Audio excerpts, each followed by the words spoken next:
fun one. Let me just bring these back over. Created a bit of a mess there.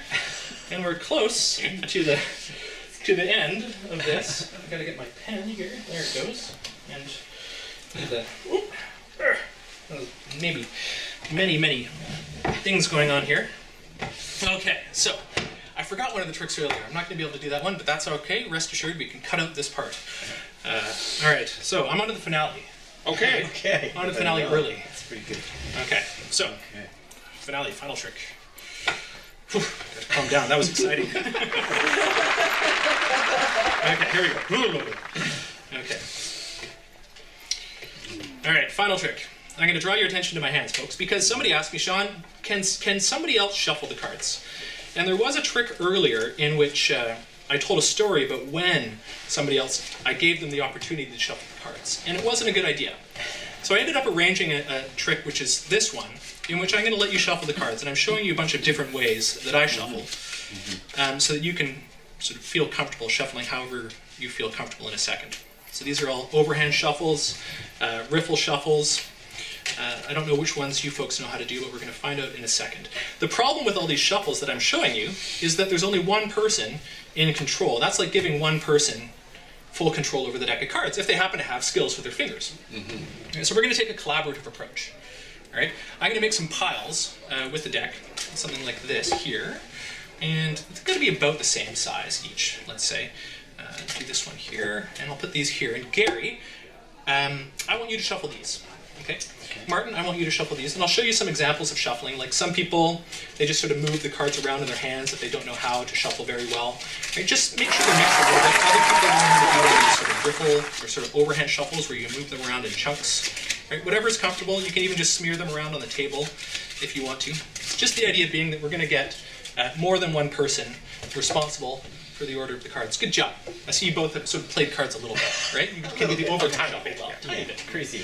So let's confirm now. I'm just going to take a sampling of the playing cards here. Crazy Eights, I played that with a kid the other day.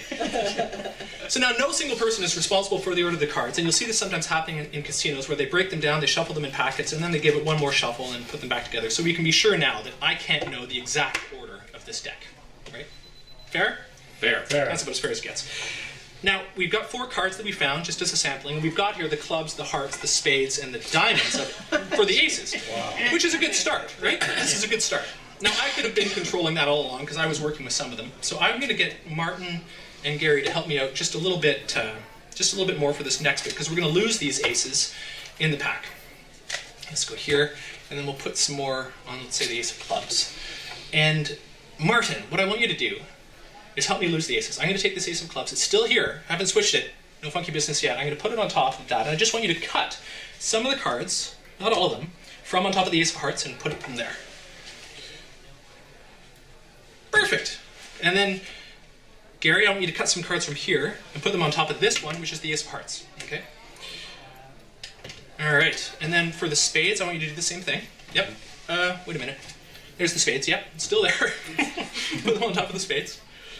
That's good. And then we'll do this with the diamonds, and we're going to pick them all up and make sure no funny business is going on.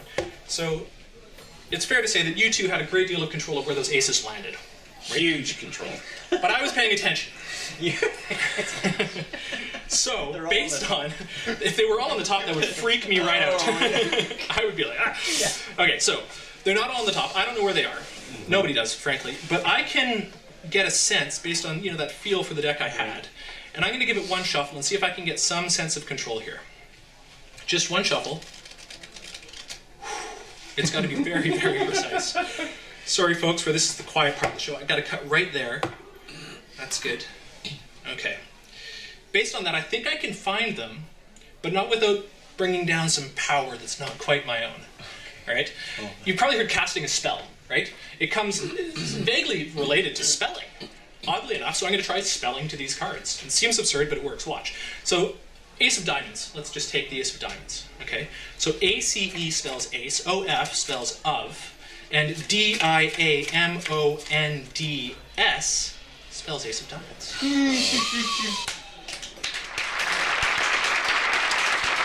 love that sound to me. That, like, in the 23 years of practice, we're like, oh. I love you. Okay. diamonds. Let's see if we can get the spades. A, C, E, O, F, S, P, A, D, E, S, and we have the ace of spades. And then hearts, A, C, E, O, F, H, E, A, R, T, S, the ace of hearts, folks. And A, C, E, O, F, C, L, U, B, S, and that's the ace of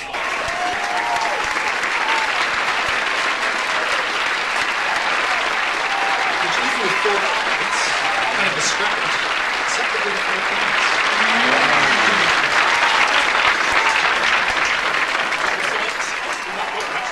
There we go. With the diamonds, the spades, the hearts, and the clubs for 4 perfect blackjack hands, which wouldn't help you, though, if you were playing bridge.